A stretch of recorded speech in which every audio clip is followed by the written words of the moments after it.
Hey guys, gandang hapon mga palangga.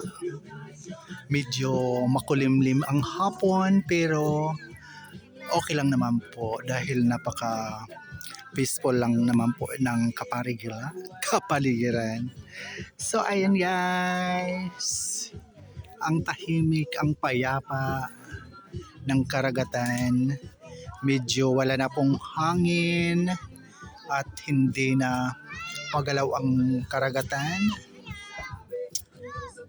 So ayan guys.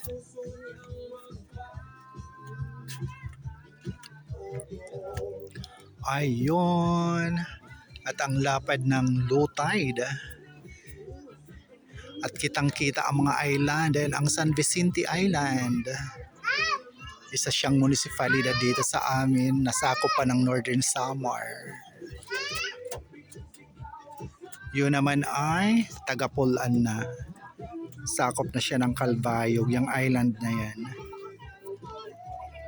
Ayun, kaya ayan, ang mga bata, may mga tao na naman sa dalampasigan dahil ang lapad ng low tide.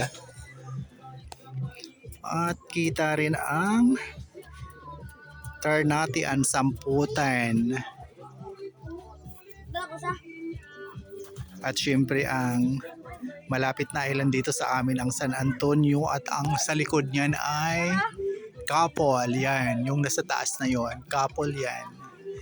Ang isang island din na napakaganda dito sa aming probinsya na dinadayo rin po sila dahil mayroon dyan isang napakagandang pasyalan na dinarayo ng mga turista din, ang Redeemer. Yan. At ayan naman ang island nga katapat lang ng aming barangay, ang Kanawayon. Pwede tayo mag-overnight dyan mga palangga sa mga gusto mag-swimming. Siguro mga 10 to 15 minutes sakay ng bangkang dimotor. Andyan ka na. Yan.